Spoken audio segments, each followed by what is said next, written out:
Seven o'clock on Monday, April 17th, and we're going to call the City Council meeting to order. Please join me in this flag salute. Pledge allegiance to the flag of the United States of America and to the republic for which it stands, one nation, under God, indivisible, with liberty and justice for all.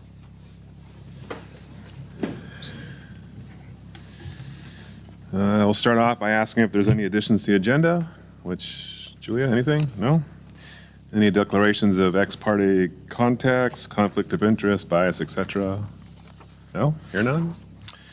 Leads us to number 4 on the agenda, appointments. Resolution number 1059. I'd like to appoint Damian Santani to the Budget Committee. And Alyssa, she's not there. Actually, yeah, Alyssa wasn't able to make it this evening, so I'm going to pinch hit for her. Awesome. In your packet is a staff report appointing Damian Santani to the Budget Committee along with his application, and if you so choose, a resolution formally appointing him. Thank you. I just want to recognize Mr. Santani for stepping forward. I had a good discussion with him one night in regards to the position. You saw it in his packet that he gave his reasons why he wanted to be on the Budget Committee. He's been on the Budget Committee for school district for quite some time. He's very active in the community, so I appreciate him stepping forward and volunteering. So with that, I'll leave it with the council to ask any questions or have any discussion. No discussions from the council? Council, what would you like to do?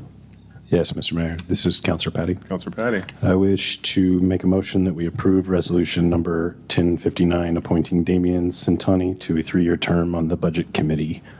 I will second. Thank you. It's been moved and seconded to appoint Damian Santani to the Budget Committee for a 3-year term under Resolution 1059. Any further discussion? All those in favor say aye. Aye. All opposed, no. Motion carries 4-0. I should mention that Councilor Giglio has been excused tonight. Awesome. There's an opportunity for public comment at this point on the agenda. Any public comment, Tammy? No? Anybody in the audience wish to offer public comment for anything? No? Thank you. Off to consent agenda for April 3rd, 2023 City Council regular session minutes. Mr. Mayor, this is Councilor Patty. I motion that we approve the consent agenda as presented. Second.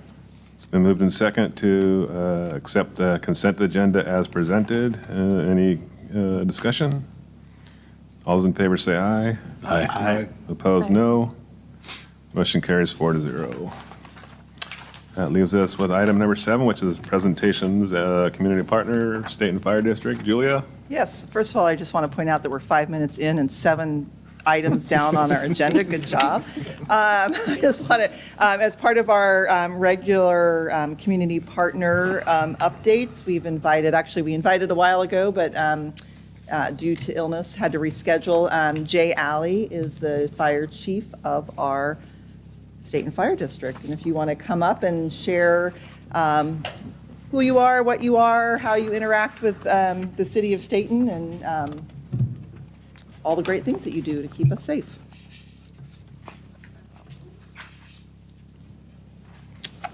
First of all, thank you for allowing me to speak. My name is Jay Alley. I'm the fire chief with Stayton Fire District. I've been with the fire district for 38 years. I started out as a volunteer, and then November of last year, I was appointed chief. I was the assistant chief up to that point. So I grew up in this community since I was 5, so I've been here pretty much all my life. Went to school, graduated from Regis, and then went on to Schmecker to the fire program and got my associate's degree with the fire program. A little bit about Stayton Fire District, who we are. We cover 107 square miles. We cover the communities. The city of Stayton's the only incorporated community we have. The rest are unincorporated. We have Mahama, Marion, Elkhorn, and then we cover into Lynn County out in the Mount Pleasant area, a good chunk into Lynn County as well. We run 4 fire stations. We have a station in Marion, Mahama, Elkhorn, and Stayton. And currently, we have 16 employees, 45 volunteers, and 10 support members, part of the who help in other ways other than firefighting, whether it be administrative, just different various ways, photographers. Last year we ran about 1,230 calls of service, which averages out to about 3 a day. And prior to hiring the 9 people, that was pretty busy for all volunteer department in order to keep maintain adequate response. November 2021, we passed a levy to hire 9 full-time firefighters. They started October 1st of 2022. We had to wait almost a whole year due to taxes coming in for our tax money to pay for that. There's 3 firefighters per shift, and they work a 48-96. So they work 2 days. They're at the station for 2 days, and then they're off for 4 days. And they rotate that schedule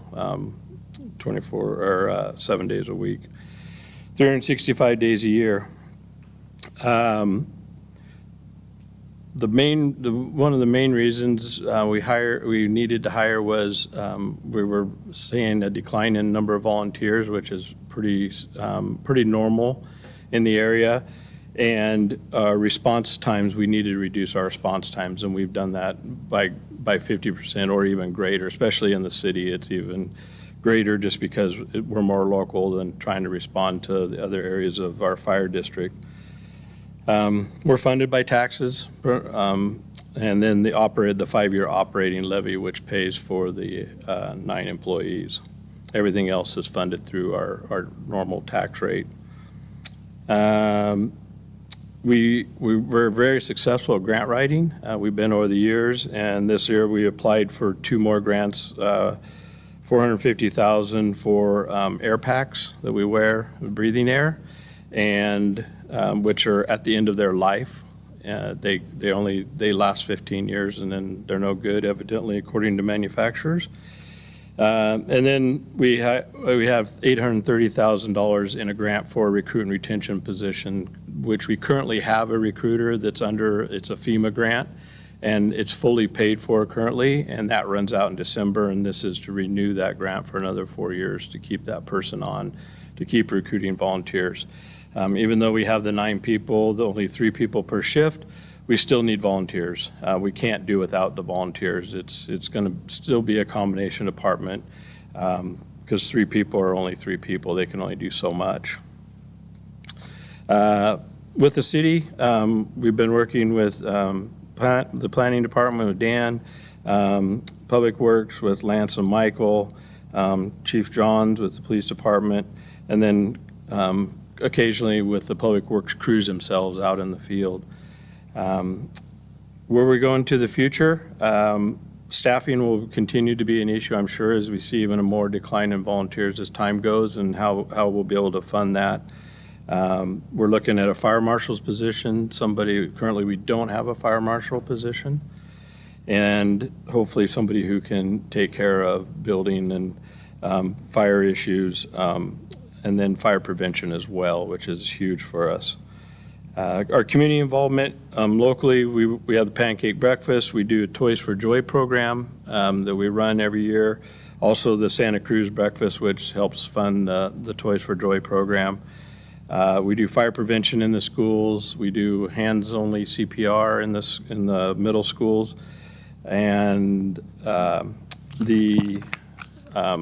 and then the last thing that's come really popular is Santa on the fire truck around Christmas time. That has been hugely received by the community, which has been great. And then the last thing I have is this coming month in May is Wildfire Awareness Month, and we just received $10,000 from the State Fire Marshal's Office for wildfire awareness, and we're going to try to get some things this year, but we just received the money and just received the grant, and we're not sure how fast we're going to be able to get things together for this year. But we're excited for that money and being able to, in the future, do some other events for wildland preparedness. especially in our community, which is a huge interface, especially east of town. That's all I have. If anybody has any questions.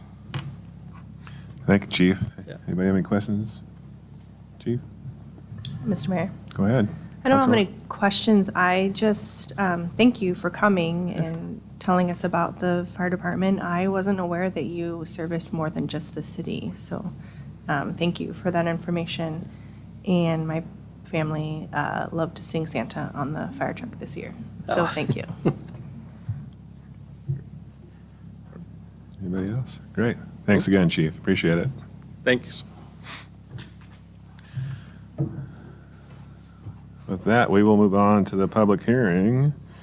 Ordinance number 1060, adopting code amendments for manufactured homes. And before we commence the meeting, I need to read this statement. Good evening. My name is Brian Quigley. As mayor, I will be presiding over this hearing. This is the time and place set for the public hearing in the matter of land use file number 1-02/23 concerning legislative amendments to the Land Use Development Code, revising the standards for manufactured housing units. The hearing is now open.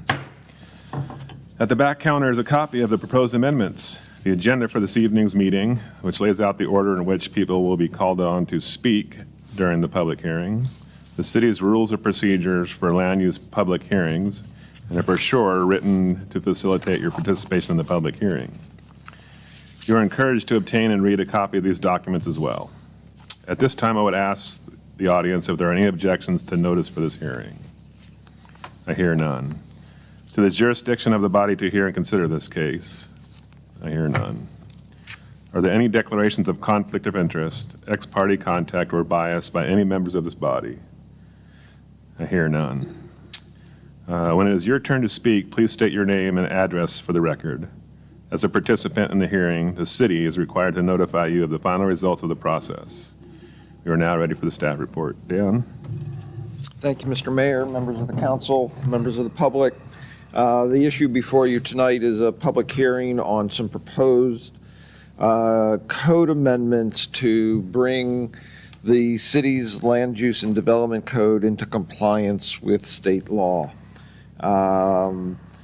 In 2022, the legislature enacted a law that requires cities to apply the same standards to manufactured housing units as are applied to site-built housing units.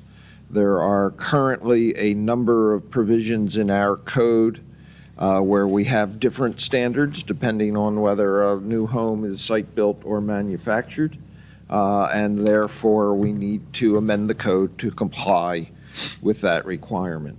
In addition, the law also now prohibits a local government from having a minimum lot size for mobile home parks that is larger than 1 acre.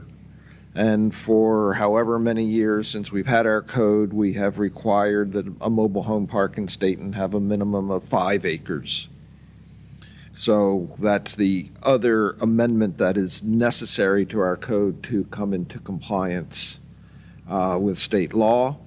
Finally, there are some minor amendments to the submission requirements if someone was to propose a mobile home park, and they are really just to recognize that everything's done digitally in this day and age, and we don't need to get 5 or however many copies of the plans at different size pieces of paper, et cetera. So I do want to point out an error in my written staff report that's in your packet. I had done this while on the road and wasn't paying close enough attention. So currently, our code has different standards for manufactured housing in the following areas. We require a manufactured home to be at least 24 feet in width, so no single wide homes are permitted, but we do not have any dimensional requirements for for site-built homes. We require a manufactured home to have a composition asphalt, fiberglass, shake, or tile roof with a 312 pitch. We do not have those types of standards for a site-built house. And we require that a manufactured home have horizontally applied wood siding, horizontally applied fiber cement siding, or textured plywood siding with vertical grooves. And we have no standards for the type of siding on a site-built home. In addition, and the error in my staff report is I said those were standards that we would be deleting, but actually those are standards that the proposed amendments will apply to a site-built house as the amendments are written. Finally, we require a manufactured home to have a continuously enclosed perimeter around it. We don't have any standards for a foundation for a site-built house, but the building code that is administered by Marion County Building Inspection does. And so therefore, the same standards would apply regardless under the building code and under the state's manufactured housing code. And so therefore, the amendment will delete that requirement. And finally, the last standard that applies to a manufactured home that does not apply to a site-built house is that any transportation mechanism such as wheels and towing hitch shall be removed. Obviously, that doesn't apply to a site-built house, so that continues to be, the Planning Commission is recommending that continue to be in the code, but obviously won't be applicable to a site-built house. Again, the purpose of these amendments is to bring them into compliance with state law. The Planning Commission held their public hearing a couple weeks ago and unanimously forwarded these to you with a recommendation that you adopt them, and that is also the staff recommendations. So I will answer any questions you have, and then we can turn it over to public testimony. Staff, council have any questions for Dan?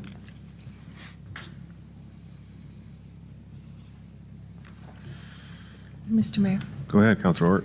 just out of curiosity, and you might not know the answer to this, do you know why there were certain regulations on manufactured homes that there weren't on, like in terms of like the siding, things like that, that weren't on site-built homes?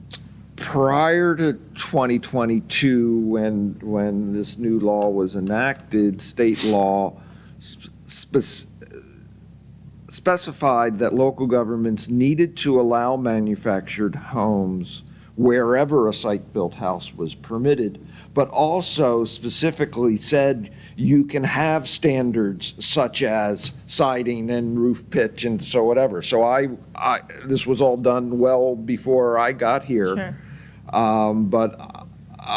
So I would assume that Stayton took state law at that time and said, here's the standards that we're allowed to have, let's put them in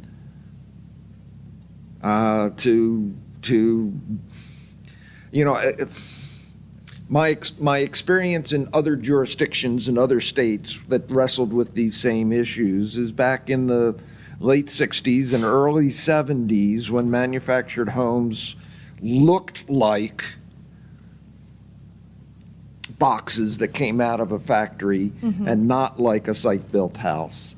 That communities were concerned about the visual impact, about the impact on values in the neighborhood, et cetera, and that's why these types of standards were enacted. Today, if you go and look at the display lot of a manufactured housing company, you'll see homes that will blend into almost any neighborhood. Sure. And so that making those distinctions and having standards for a manufactured home that are not applicable to a site-built house doesn't really make any sense anymore. No one's going to be bringing in a flat-roofed rectangular box with fiberglass siding on that was not all that unusual 45 or 50 years ago. Thank you. Anybody else? There's an opportunity now for proponents' testimony. Is there any proponents' testimony? How about opponents' testimony? No opponents' testimony? Any additional testimony? I don't hear any. Staff summary, Dan. I don't have anything to add. You've got the draft ordinance in front of you. Okay. So unless you got any further questions, I leave it to you. One last time, anybody else? No? Okay.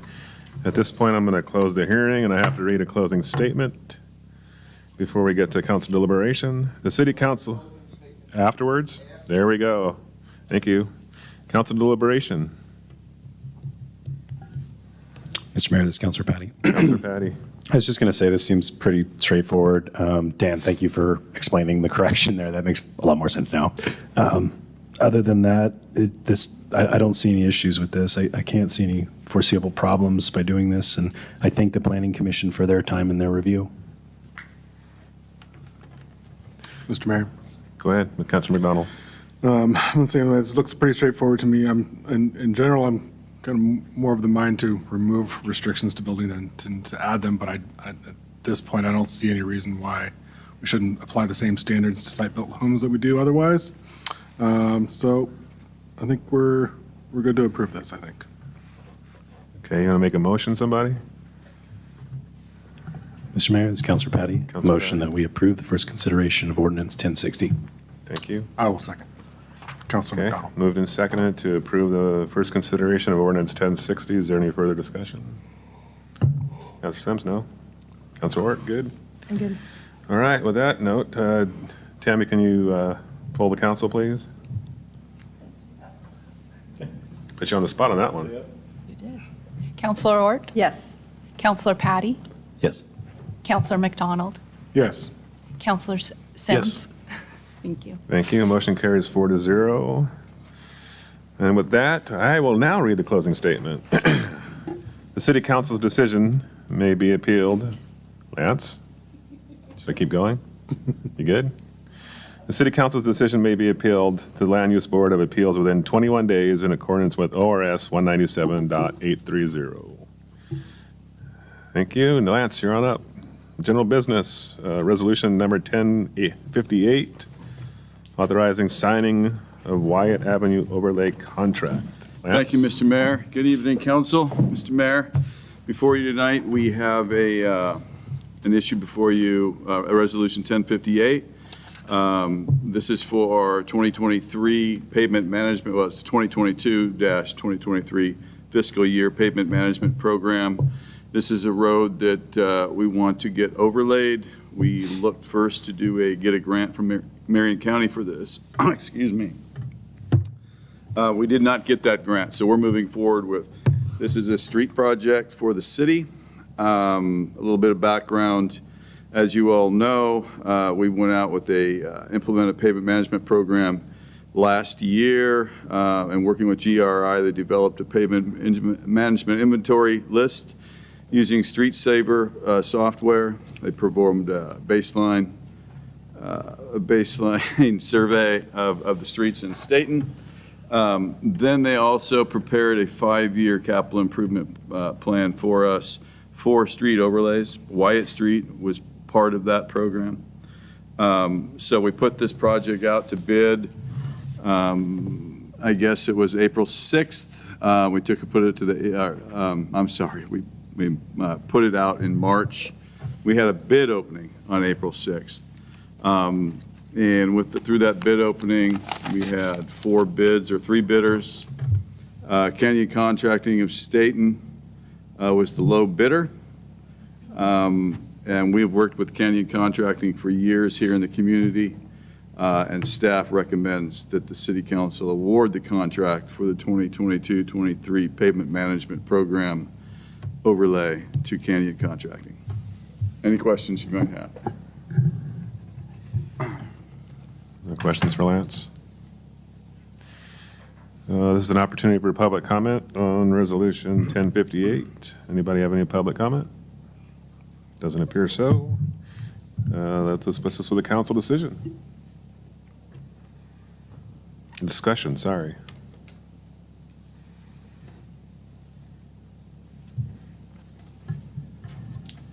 Mr. Mayor. Council Ort. Lance, so even the canyon contracting, that's higher than we anticipated it to be, isn't it? No, what you're looking at, if you look at the third page of that, it actually has the bid tab. If you look at the bid tab, it okay. actually includes water services, which would come out of the water fund, and it's got I believe some storm work that's coming out of the storm fund. So the actual street overlay portion of it is about where we budgeted, maybe even a little less. Awesome. So Okay. the total project is 394. I think we have $140,000 worth of water in that, which will come directly out of the water fund. So, again, the actual street pavement portion of it is about what we budgeted, maybe even a little less. Cool, thank you.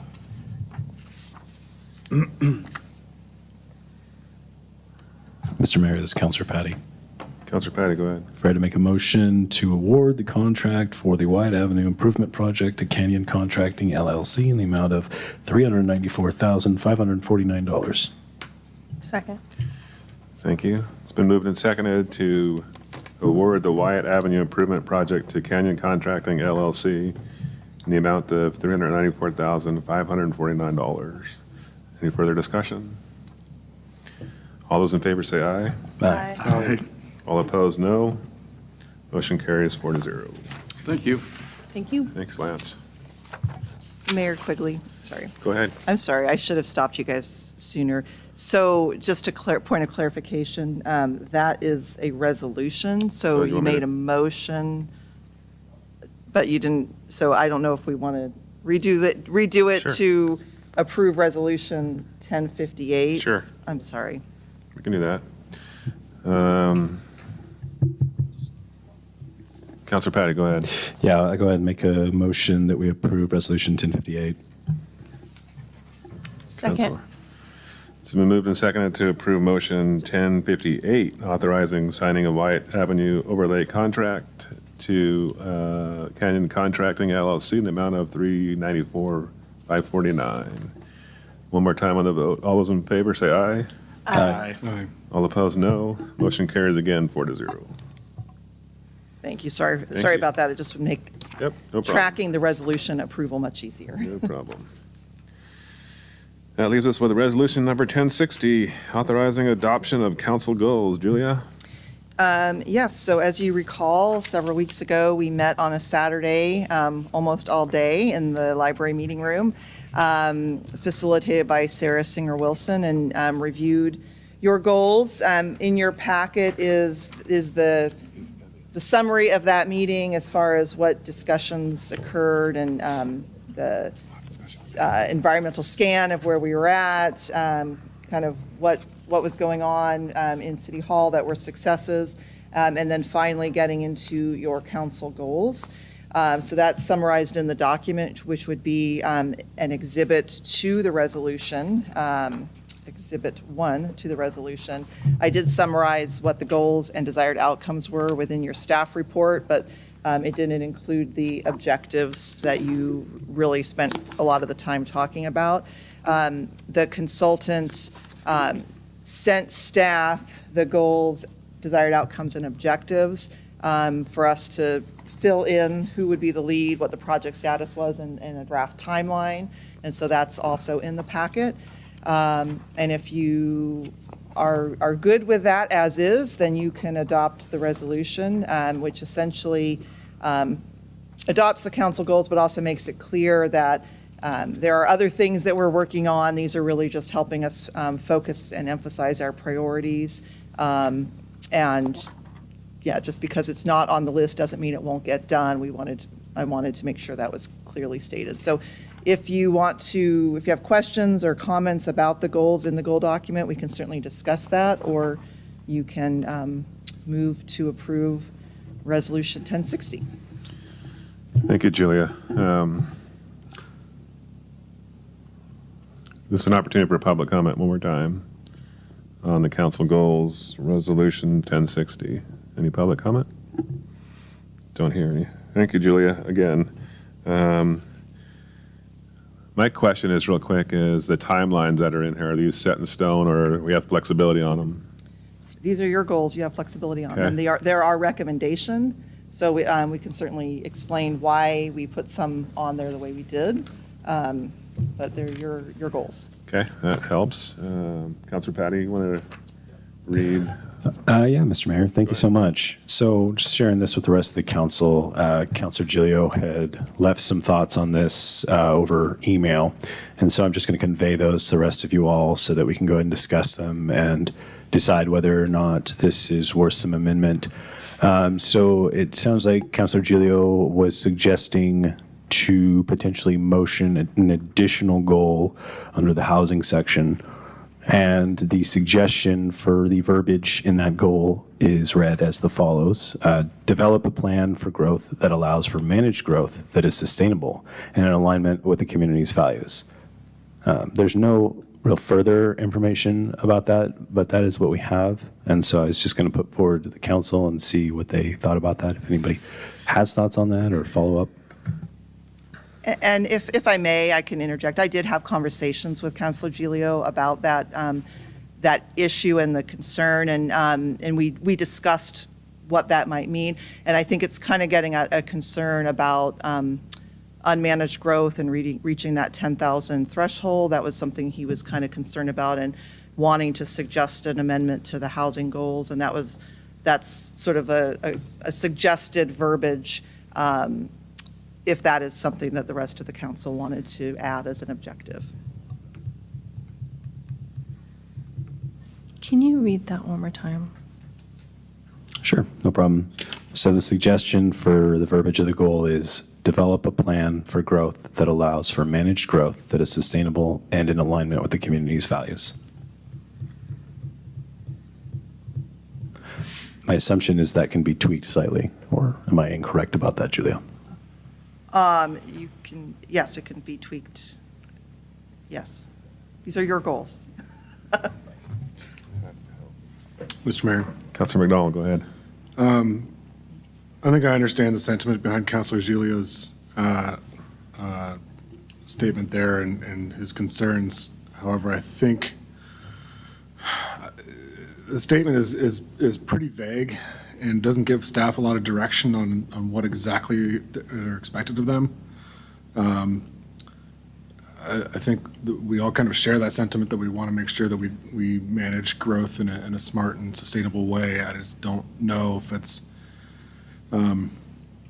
something that's measurable that we can say whether we accomplished or not, and by the next time we come back and revisit these goals. So while I appreciate the thought and the idea, I don't know if it's something we can really add without clarifying that more. Mr. Mayor, if I may, as Councilor Petty again. Councilor Patty. Julia, maybe since you've spoken with Councilor Julia a little bit, did he have any idea as far as staff deliverables under this goal, or was there any other articulation on that? We didn't discuss timelines or anything like that. In that regard, I will say that having a plan is more of a tangible something than just having a goal to manage growth.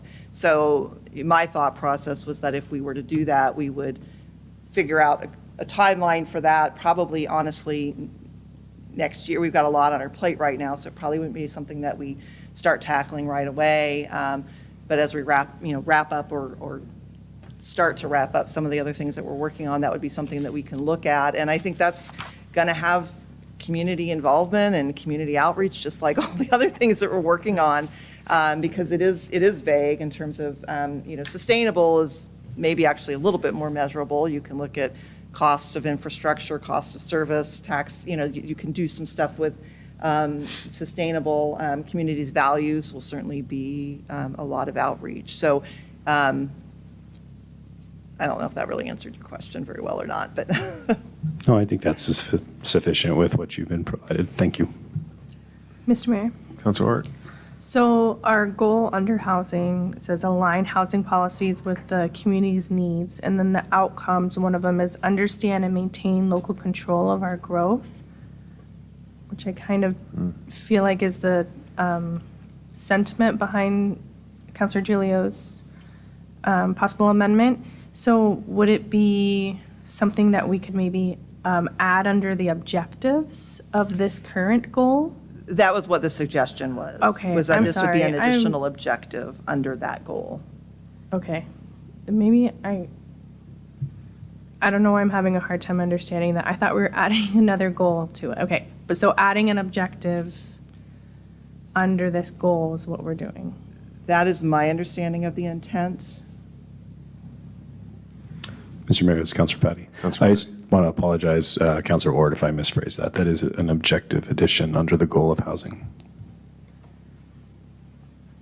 So we can still adopt the goals without having to worry about the objectives. The objectives are to get to the goals, right? Correct? Yes, the objectives are to get to the goals, and you're right, you can, the goals are the overarching things. What you spent a lot of time on Saturday was really, or that Saturday, was really getting at the objectives and how we get to those. So, Right. yeah, I think what Councilor Giglio through David Patty, or Councilor Patty was suggesting is an additional objective under the housing goal. Gotcha. Can you read that one more time, Counselor Patty? Sure. Third time's the charm, friends. So here we go. This is going to be develop a plan for growth that allows for managed growth that is sustainable and in alignment with the community's values. And that's an objective under the housing goal, correct? That was how it was suggested to be presented in this email by Sarah Singer, Okay. or Sarah Singer Wilson. I can totally hear him say that. You can hear it in his voice. If you, oh, I'm sorry, Mr. Mayor. Go ahead, Counselor Ort.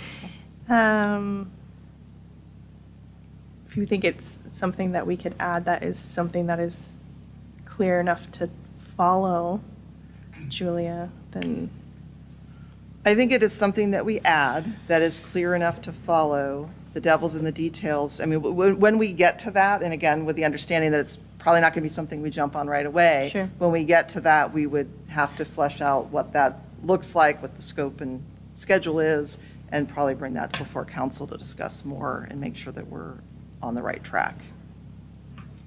Mr. Mayor, Counselor Sims. so that third objective, wouldn't that come under evaluate, update policies, procedures, and standards for annexation? Wouldn't that really cover that objective? I mean, they're worded differently, but to me, they kind of mean the same thing, to be honest with you. Good point. so could we maybe add just a little bit to the number 2 then?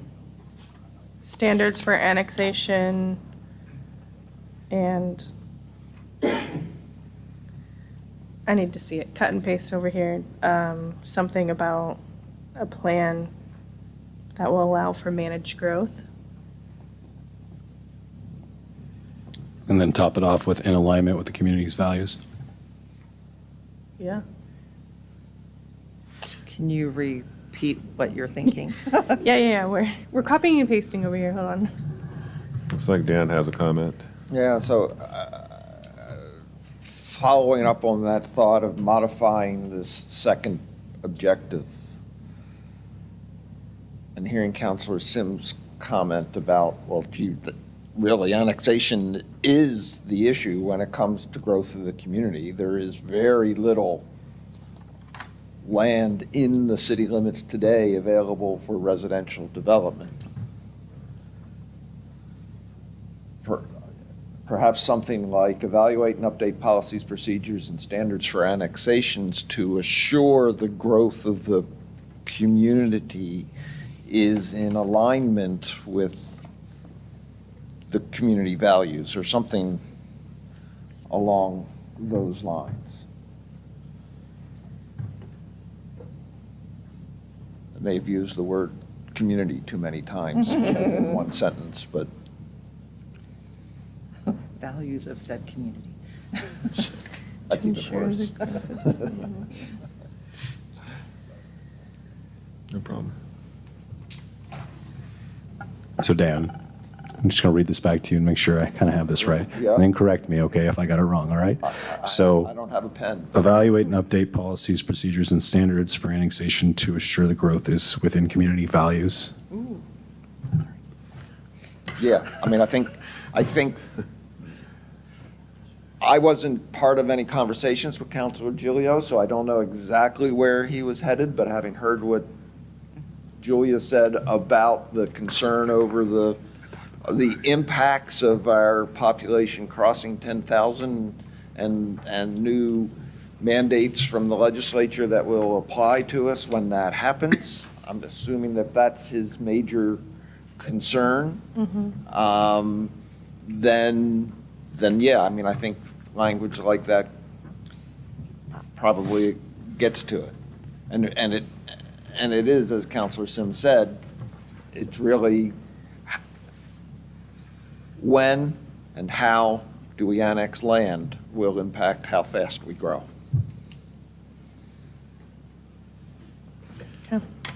Thank you, Dan. Thank you. Having said that, what does the council wish to do?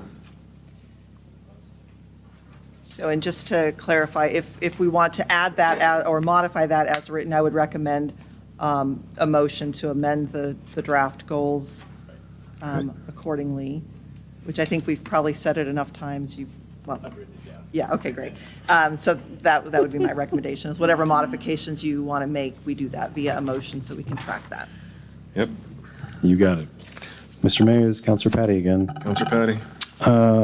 Yeah, I would like to motion that we approve resolution number 1060 adopting the council goals for 2023-2025 with the following amendment under the housing goal and under the objectives to add the following under 2.2 after annexation. It'll say to assure the growth is within community values. Got that? Okay, cool. I'm writing it down. I'll second. Thank you. It's been moved and seconded. And I'm going to let Councilor Patty rephrase his statement again, just so we make sure we're all on the same page. But the way I have it written down is under housing, 2.2 under annexation, to assure growth is within community values, adding that.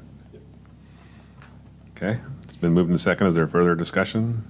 Good with that, Julia? I am good with that. I just want to make sure everybody knows that that motion was to approve the resolution, to approve the goals. So if anybody wanted any other modifications, Correct. to speak now. Right. Any other further discussion on that particular edit to the amendment to the resolution? No? Okay. All those in favor of the motion, say aye. Aye. Do I need to read it again? Sorry.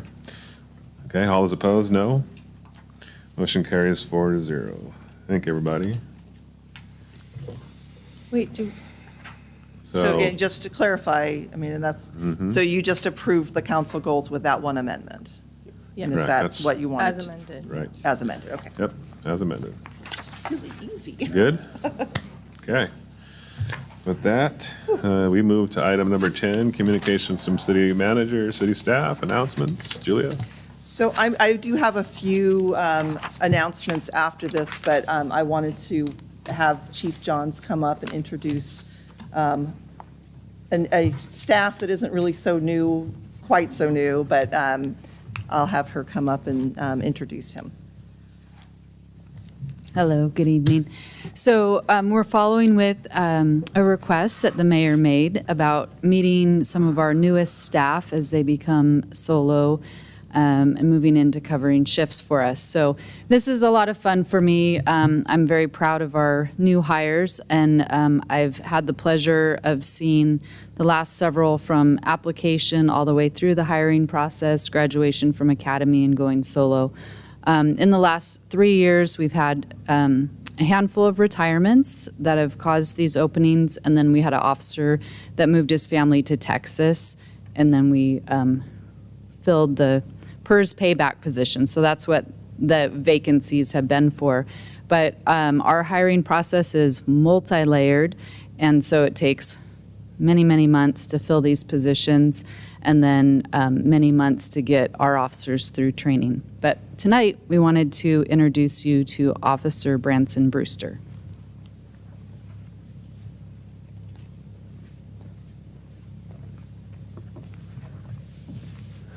Good evening, everyone.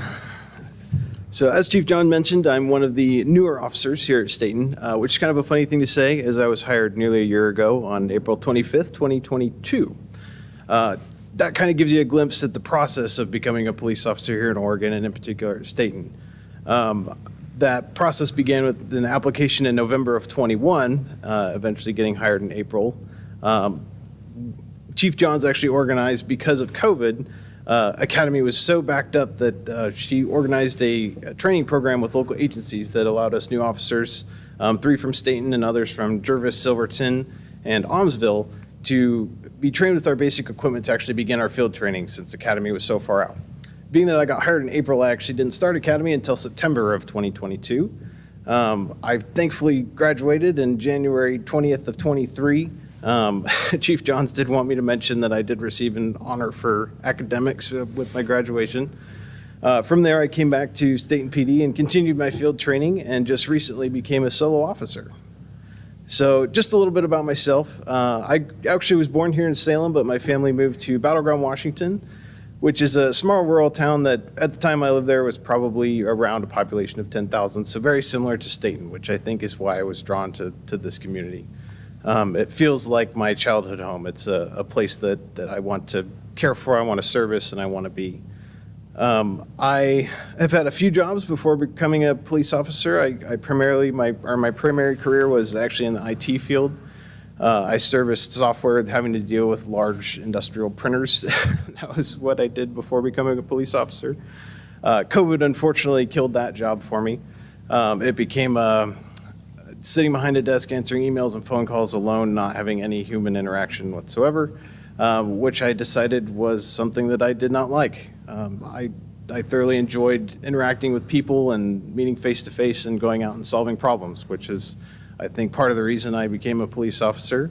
That's a question that I've gotten a lot, especially given the climate of when I joined, is why did you become a police officer and why now of all times? The rhetoric that was in the media in 2020 was a big turning point for me, and I think spurred me forward to become a police officer. I believed that I had the capability to be a good officer and therefore had the responsibility to become an officer. I took that mentality and I looked for a community that reflected my values and a professional department that I could call home, and landed in Stayton. So that's a little bit about me. If there's any questions I can answer for you, I'd be happy to answer them. Mr. Mayor, it's Councilor Patty. Thanks, Patty. Officer Brewster, thank you so much for coming to our jurisdiction and working to protect us. I just want to say, this is kind of off the cuff, and feel free not to answer if you don't feel like it, but what can we do to retain officers like yourself, people with academic excellence already out the gate? You know, this is exactly you're the kind of people we want in this community policing. So I want to know what we can do as a city council to keep people like you here. Thank you. I think a lot of it has to do with the environment, in particular the admin, the people that I work with every day and that lead our department. That makes a big difference, and I think I'm very fortunate to have Chief Johns at the helm. Our 2 sergeants are also fantastic people. They're veteran officers that know a bunch, as well as our seasoned officers just on patrol. They're thoroughly good people. They're very knowledgeable. I feel like it's a department that I can go and ask questions, and if I need help, the help is there. I feel heard and supported, and I think that's a great environment to work in. Thank you. Anybody else? Officer Brewster, you're being a little humble, aren't you? You didn't just win some kind of a academic award, right? It was a little bit more than that. I did receive 100% on both the midterm and the final, which my class advisor had never seen before. Fantastic work. Excellent job. It's fantastic. Congratulations. We're glad to have you on board. And for me, it's been a noticeable visibility in the community. I've seen you out there a couple times. So thank you for that. Thank you for choosing Stayton, and thank you for what you're doing for us. It makes a big difference. Thank you, everyone. Julia. Yes, thank you. I also just wanted to mention that originally I had scheduled a homeless task force for next week.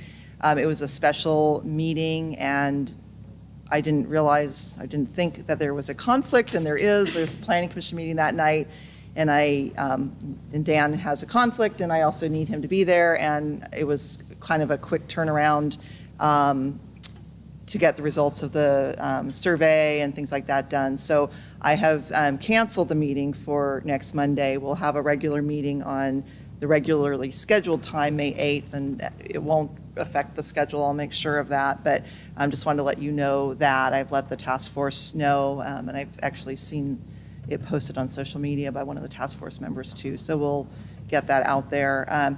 We had a really great response to the survey. I believe 374 responses, so very happy about that. And then we had a really nice turnout to the task force listening session. Not a lot of people wanted to speak, so we pivoted a little bit and had small group conversations, which I think worked out really well, and I think facilitated some really nice conversations. So that was great. And then my last comment is going to be that I think a few meetings ago, you passed a proclamation for Volunteer Recognition Week. That is this week. The mayor actually has cards to sign, but you are volunteers, and so I wanted to give you guys cards and give you a preview on what we're giving all of our board and commission members. So they're little coolers, and then the card, I'll just tell you guys so that you guys can see how cute and punny I am. It says, "The city is cooler because of you. Thank you for your service to the city of Stayton." And that's all I got. That's the best. Isn't that cute? Yes, I love puns. Thank you. Julia, as soon as you're done there, I just want to have you elaborate on the mandatory reporting, if you would, just to remind everybody. Oh, yes. Here. Sure.